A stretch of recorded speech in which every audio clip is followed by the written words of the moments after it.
Sports Day of Christmas in this Extra Mustard Minute.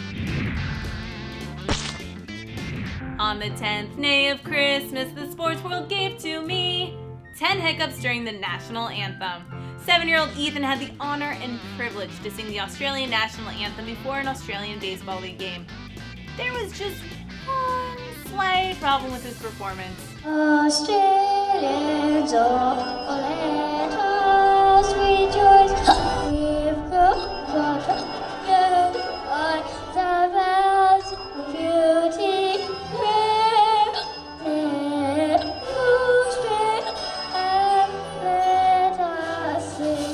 Oh, Ethan.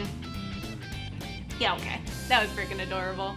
Here's a recap of our 12 sports days of Christmas so far. 10 hiccups singing, 9 Bengals waiting, 8 legs have fallen, cute 7-year-old crying, 60 thoughts with Mike Lee, 5 guys in Sporan,